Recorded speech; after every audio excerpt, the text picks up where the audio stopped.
Okay, let's dive right into this. When you think of the World Cup, you probably picture roaring crowds, spectacular goals, just a massive, month-long celebration of the beautiful game. But what if I told you that behind that shiny, festive exterior hides what might actually be the most profitable, tightly controlled, and ruthless enterprise in modern sports history? In this explainer, we're going to unfold what is essentially a true crime thriller. We're looking at the ultimate power struggle saga, tracking how a tiny, volunteer-led nonprofit morphed into a multi-billion-dollar empire. To really grasp how high the stakes are here, we actually have to start at the dramatic climax. Picture this. It's May 2015. The most powerful men in global football are fast asleep in the luxurious five-star Bauer à Lac hotel in Switzerland. Suddenly, at 5 a.m., Swiss police, coordinating directly with the FBI, breached the doors. By 5:15 a.m., these executives, guys who previously seemed completely untouchable, are being arrested right in their beds. By 6 a.m., they're being hauled out to police cars, and the shame is so intense that they're literally begging to have their faces hidden under bedsheets. It was a staggering fall from grace. But how did these men gain so much power in the first place? Well, to figure that out, we have to rewind. Section 1. The FIFA Gate Scandal. Section 2. Havelange's coup. To understand why the FBI was suddenly raiding a Swiss hotel, we have to trace this power struggle back to its roots. It was a massive paradigm shift in the 1970s that completely changed global soccer forever, and it brilliantly illustrates the clash of ideologies that started the whole thing. On one side, you had FIFA President Sir Stanley Rouse. He was a traditionalist, a purist, who firmly believed that money corrupts sport. He deliberately kept TV rights cheap and wanted FIFA focused strictly on the rules and fair play. But on the other side, you had João Havelange, a super-ambitious Brazilian official, and Horst Dassler, the son of the founder of Adidas. Now, they looked at the World Cup and didn't just see a game, they saw an entirely unexploited commercial gold mine. Havelange wanted the presidency, Dassler wanted exclusive marketing power, and together they plotted to overthrow Rouse. Section 3. The money-making machine. Once Havelange and Dassler managed to actually win that presidency, mostly by courting votes outside of Europe, they needed to consolidate their newly won power. So they created what you could basically call a Trojan horse cycle. It was a brilliant, if entirely corrupt, blueprint. Step 1. Dassler brought in massive corporate sponsors like Coca-Cola, but under the guise of funding youth development. Step 2. Havelange and Dassler funneled those millions directly into federations in Africa, Asia, and Latin America that supported them, gifting them shiny new equipment and facilities. And Step 3, in return, those federations reliably voted to keep Havelange in power. It was a perfectly closed loop. The money bought the loyalty, and the loyalty kept the money flowing. Now, with that unshakable power, FIFA started making some very dark compromises. And this brings us to the concept of sports washing, which is basically using a major sporting event to clean up the international image of a government accused of violence or human rights abuses. A perfect example from the source material is the 1978 World Cup in Argentina. At the time, the country was ruled by a military dictatorship facing severe human rights accusations. Despite global pleas to move the tournament, Havelange absolutely refused. FIFA needed modern stadiums to grow their broadcast business, and the dictatorship, well, they needed a massive global party to clean up their image.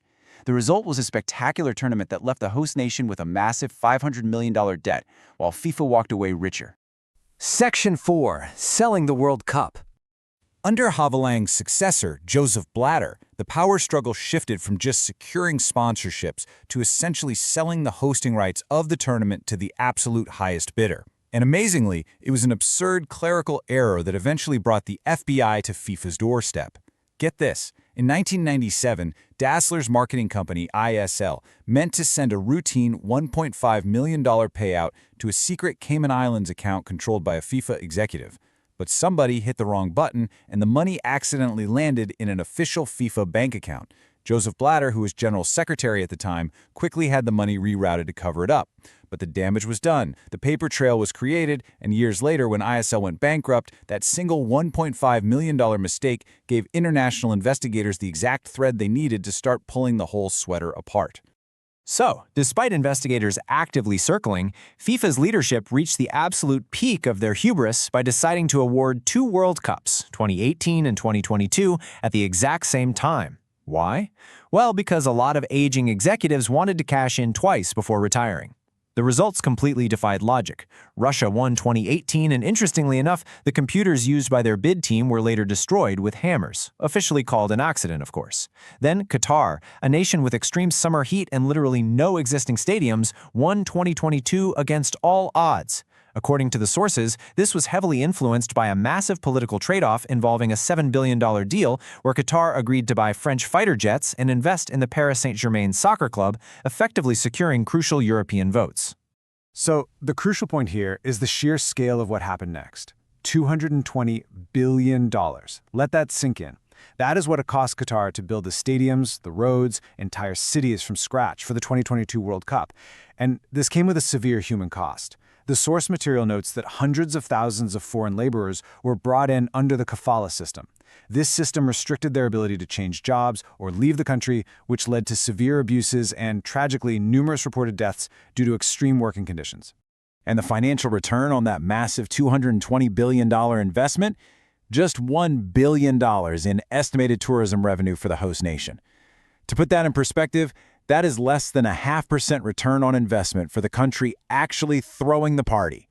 Meanwhile, FIFA, who remember didn't pay for the stadiums or the infrastructure, walked away with a record-breaking $7 billion in pure profit from television and sponsorship rights.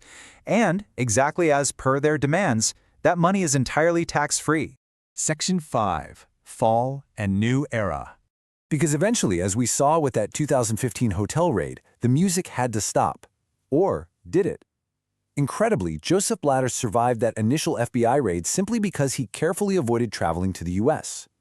He was actually re-elected just days later. But the public relations nightmare was just too much to overcome. The final straw wasn't even a courtroom verdict. It was a viral moment. A British comedian named Lee Nelson actually snuck into a press conference and literally showered Blatter with fake money. The visual was so damaging, and the pressure from corporate sponsors grew so intense that Blatter finally had to resign. Enter Gianni Infantino, the new president who promised a clean, transparent era. But if we break down the old FIFA versus the new FIFA, well, you be the judge. Yes, the voting system moved from 24 guys in a closed room to an open Congress of over 200 countries. But look at the payouts. Those shady briefcases of cash in hotel rooms, they've simply been replaced by completely legal official salaries and bonuses, with some executives making over $250,000 just for attending a few meetings in Switzerland. And the tax evasion? It's no longer a backroom handshake deal. FIFA now mandates, in writing, that host nations must grant them full, sweeping tax exemptions. The wealth extraction hasn't stopped, it's just become official legal policy. Section 6. Who pays for the party? Ultimately, this isn't just a story about secret Swiss bank accounts. It's a story about public tax dollars, our tax dollars. Take the upcoming 2026 World Cup, jointly hosted by the US, Mexico, and Canada. It's being sold as this massive shared party. But look at the actual game split. The US gets 78 matches, while Mexico and Canada get just 13 each. Yet Mexico is spending roughly $12 billion to prepare for the event. Furthermore, FIFA has now found a way to double dip.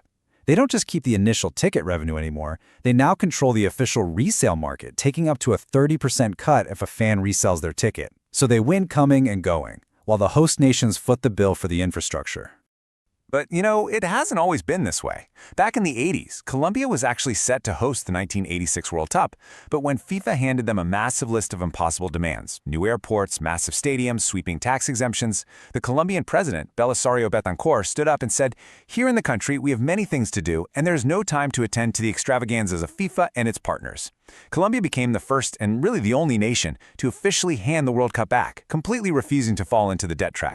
So, as we wrap up this explainer, I really want to leave you with a question to chew on. Look, we all love the beautiful game, the goals, the drama, that incredible unity it brings to our cities. But when the final whistle blows, the fans go home, and the FIFA executives jet off with their billions, does the fleeting thrill of a month-long tournament really justify the staggering public debt and the massive tax exemptions left behind for the citizens to pay off?